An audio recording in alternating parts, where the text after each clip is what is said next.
কেউ যখন আপনাকে একটা উপকার দেয় আপনার আমার থ্যাংক ইউ বলতে মনে থাকে, পানি দিলেও থ্যাংক ইউ বলতে মনে থাকে। কিংবা কোনো রেস্টুরেন্টে নিজের পয়সা দিয়ে খাচ্ছেন, তারপরও কেউ একজন যখন আপনাকে খাবারটা সার্ভ করলো, আপনি কিন্তু তাকে অটোমেটিকলি বলছেন থ্যাংক ইউ, থ্যাংক ইউ। এতটুকু আপনার আমার মনে থাকে। কিন্তু যেই রাহিমুর রহমান না চাইতে ঘরের মধ্যে আপনার আমার জন্য রিজিক পৌঁছায় দিচ্ছেন, সে আল্লাহর দেওয়া খাওয়ার আগে বিসমিল্লাহ বলতে মনে থাকে না, খাওয়ার পরে আলহামদুলিল্লাহ বলতে মনে থাকে না।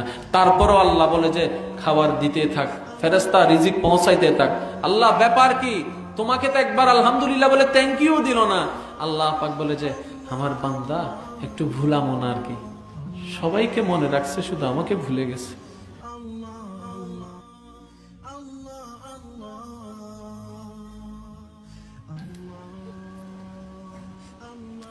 আমার বান্দা ওয়েটারের কথা মনে রাখছে, যে খাবারটা তার টেবিলে এনে দিয়েছে, তাকে থ্যাংক ইউ বলতে আমার বান্দার মনে আছে। এক গ্লাস পানি যে তুলে দিয়েছে, তাকে থ্যাংক ইউ বলতে আমার বান্দার মনে আছে।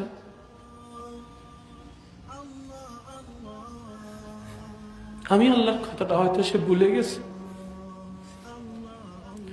তার গুনাহ করার পরও আমি তার গুনাহটাকে গোপন করে রেখেছি, মান সম্মানে এখনো পর্যন্ত বজায় রেখেছি।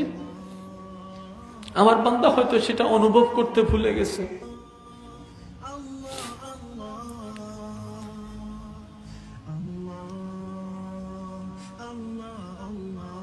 কি পরিমাণ কষ্ট পায় তখন আল্লাহ।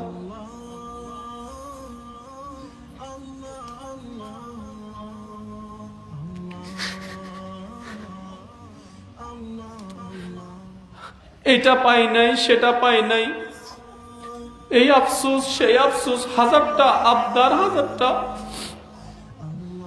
আল্লাহর কাছে কিন্তু জানিয়েছি। আল্লাহ এটা পাইলাম না, সেটা পাইলাম না, ওকে এটা দিলা, আমাকে সেটা দিলা না, হাজারবার বলেছি। আল্লাহ যতটুক দিয়েছেন এতটুকুর কি শুকরিয়া আপনি আমি আদায় করতে পেরেছি এখনো? একবার আল্লাহর দরবারে শুকরিয়া আদায় করেছি? চাই আমরা অনেক কিছুই,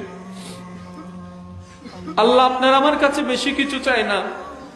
আল্লাহ শুধু এতটুক চায়, আমি যখন আমার বান্দাকে কোনো কিছু দান করব, আমার বান্দা যেন মন থেকে একবার আলহামদুলিল্লাহ বলে।